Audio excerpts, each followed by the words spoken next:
Previously, lack of trial data involving pregnant women created uncertainties on whether any of the COVID-19 vaccines available on the global market can be administered to pregnant women. According to the United States Center for Disease Control and Prevention, there's currently no evidence that antibodies formed from COVID-19 vaccines can cause any problem with pregnancy, including the development of the placenta. However, limited data exists regarding the safety of COVID-19 vaccines for people who are pregnant. The CDC further indicated that as of April 12, 2021, more than 80,000 pregnant women had been vaccinated in the United States without any health issues.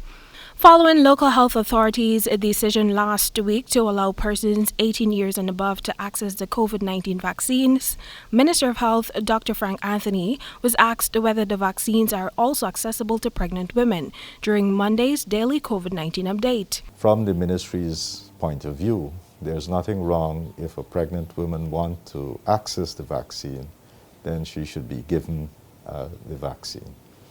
So that has been our policy, but if the person would like to consult further, they can consult with their physicians to make sure that they're properly advised.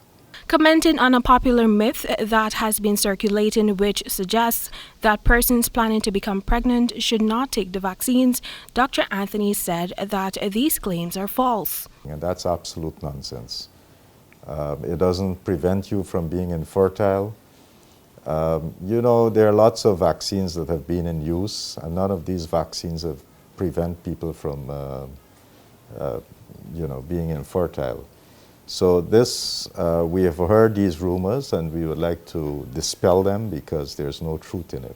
An expert committee in the United Kingdom where the AstraZeneca vaccine was developed has advised that pregnant women get vaccinated with COVID-19 vaccines produced either by Pfizer, BioNTech, or Moderna. The minister further alluded to the World Health Organization's notion that the benefits of vaccination greatly outweigh the risks and the many illnesses and deaths that would occur without vaccines. At least two of the COVID-19 vaccines, Johnson & Johnson and AstraZeneca, have been associated with blood clots. There have been in the scientific literature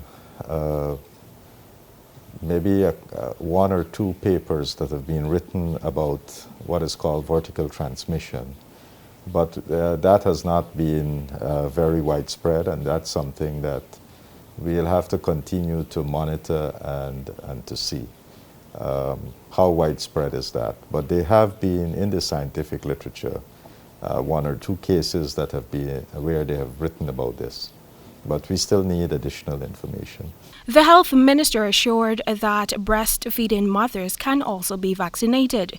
The jury is still out on whether the disease can be transmitted from a mother to her unborn child. Meanwhile, for the third consecutive week, Guyana received a consignment of the Russian Sputnik V vaccines. On Monday, 83,000 doses arrived at the Chedijagan International Airport, bringing the total number of this type of vaccine to 138,000 doses. In excess of 86,000 persons have received first doses of a COVID-19 vaccine thus far. Temika Rodney reporting for the HGP Nightly News.